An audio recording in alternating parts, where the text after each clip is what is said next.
రేవంత్ అన్న గిట్ల చేసి ఎందుకు ఇజ్జత పోగొట్టుకుంటారు చెప్పుండ్రి.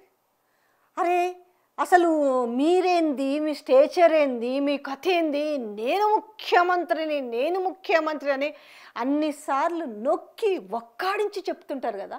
మరి గిదేందన్నా ఇప్పుడు వీళ్ళు మొదటి రోజు నుంచి కూడా రోడ్ షో పెట్టుకొని కేటీఆర్ రోడ్ షోలో వీళ్ళు ఆ స్క్రీన్లు ఎందుకు పెట్టిరారంటే ఆ బాకీ కార్డు గురించి మీరు ఎవరెవరికి కాంగ్రెస్ పార్టీ ప్రభుత్వం అధికారంలోకి వచ్చిన తర్వాత ఎంతెంత బాకీలు ఉన్నాయని చెప్పేసి వాళ్ళు ఆ స్క్రీన్లు పెట్టుకున్నారు.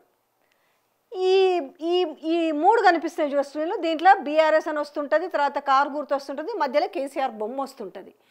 ఇవి వాళ్ళు ఏం చేస్తారంటే మీరు ఇచ్చిన హామీలను ఏ రకంగా మీరు మోసం చేసిరనే విషయాలను కూడా ప్లే చేస్తుంటారు.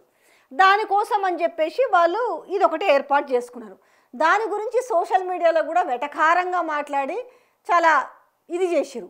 ఇది మరి పెట్టుకున్న వాళ్ళు మీరు కూడా వాళ్ళని చూసి కాపీ కొట్టుడు ఏందన్నా మరీ దరిద్రం కాకపోతే. ఇవి స్క్రీన్లు చూడండి ఒకసారి, మీకు అర్థమై ఉంటుంది. రోడ్ షో చూసిన వాళ్ళకి మరీ ఇంకా దరిద్రం ఏంటంటే ఇక్కడ వీళ్ళు ఈ మూడు స్క్రీన్లు పెట్టి దీంట్లో బీఆర్ఎస్ అండ్ కారు గుర్తు ఇవి డిస్ప్లే మారుతూ ఉంటాయి. ఇక్కడ కూడా సేమ్ మూడు పెట్టిరు. కేటీఆర్ బాటలోనే నడుస్తున్నారా? ఇది చూస్తే అట్లనే అనిపిస్తుంది. ఏందన్నా మరీ కాకపోతే మనకంటూ ఒక వాల్యూ ఉండొద్దా చెప్పు? మనం కొంచెం డిఫరెంట్గా ట్రై చేస్తే పోయేదేముంది. ముందు రోజు అయితే మీరు ఇట్లాంటివి ఏమీ పెట్టుకోలేదు కదా, మామూలుగా ప్రచారం చేసుకుంటూ పోయినరు కదా. మరి ఇప్పుడు ఏంది వాళ్ళని చూసి కాపీ కొట్టుడేంది?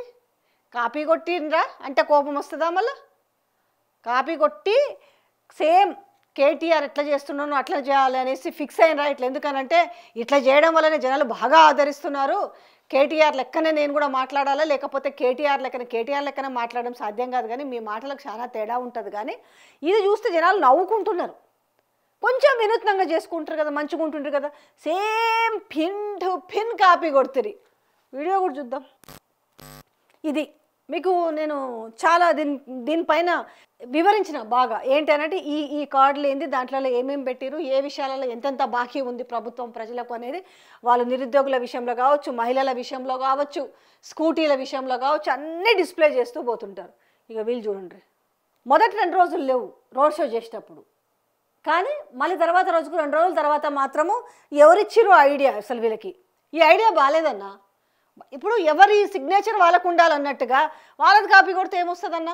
ఆయన బాటలో పోవడానికి మీకంటే ఒకటి ఉండాలి. అసలు లెక్కకైతే ఇంకా మీరు పెద్ద తెరలు వేసుకుంటే బాగుండేదేమో. ఇట్లా అంటారు జనాలు అందరూ కూడా. ఇది చూసి జనాలు నవ్వుతున్నారన్న. జర చూసుకోండి ఒక్కసారి.